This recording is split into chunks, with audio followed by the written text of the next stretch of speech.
Recently, I was in Ohio. On one Saturday, I visited GMS Columbus, and then the next Saturday, myself and some local pastors and evangelists from the area visited GMS Cleveland.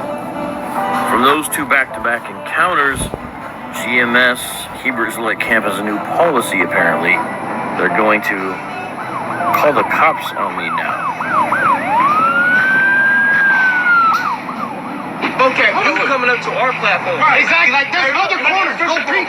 Abu is a historian of One West Hebrew Israelism. He's been following the movement longer than anyone I know and knows more about the history of the movement more than anyone I know.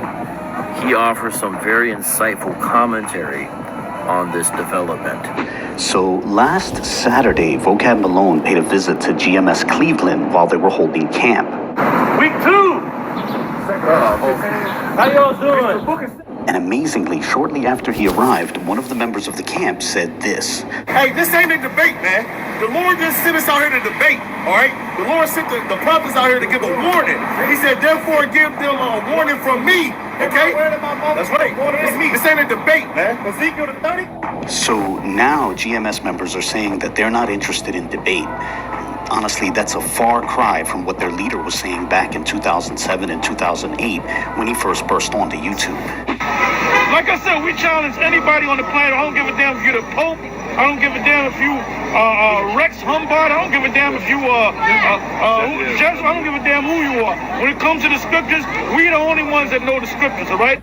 But worthy of note, that young man wasn't merely speaking on his own. Rather, GMS leadership has made clear that they advise their followers against debating with Vocab.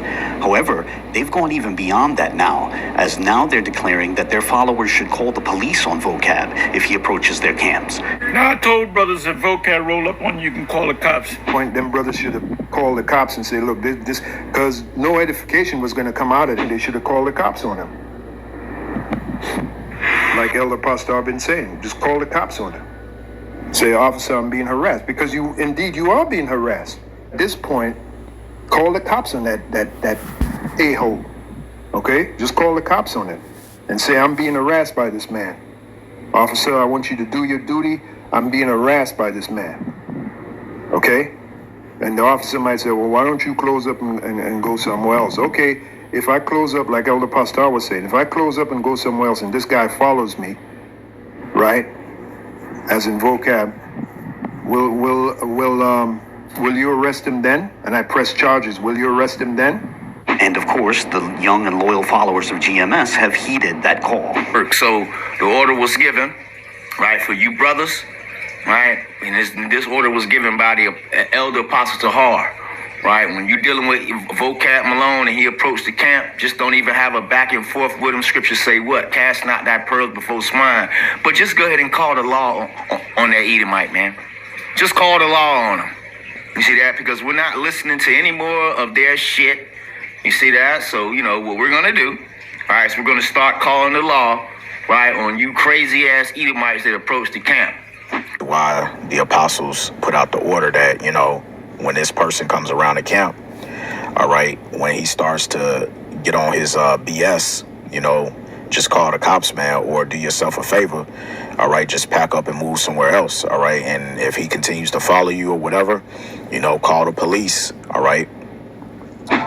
Now, honestly, after hearing that, it needs to be pointed out that this transition from saying we challenge anyone to debate us to saying we're going to call the cops if Vocab tries to debate us constitutes a dramatic paradigm shift.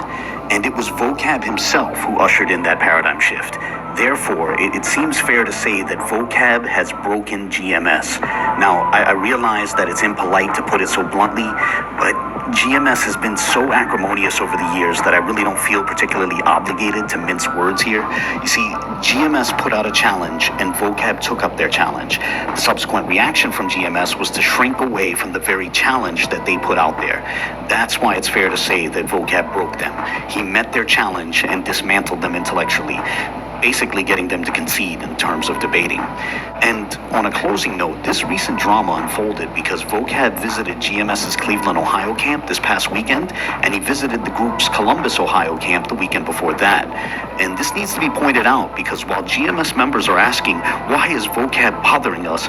It's GMS members in Ohio who are responsible for the rise of Vocab as an apologist who focuses on Israelites. You see, in 2011, GMS's Columbus camp was visiting local churches and picking arguments with the pastors there, and that was what inspired Vocab to start focusing on Israelites. Therefore, if GMS now considers Vocab to be a monster, they have themselves, or more specifically their Columbus camp, to thank for the creation of that quote-unquote monster. Simply put, they wanted to argue with Christians, and their Columbus camp wanted to more specifically argue with Christians from Columbus. They got their wish and then some, but apparently they don't like what they got. And that's why they've made this 180-degree turn and are now declaring that they no longer wish to debate. It's basically them forfeiting the debate, the very debate that they challenged others to take part in. Amazing. But with that, I'll close this video here, and I just want to say congratulations to Vocab for so thoroughly handling GMS and having such a profound impact on their approach.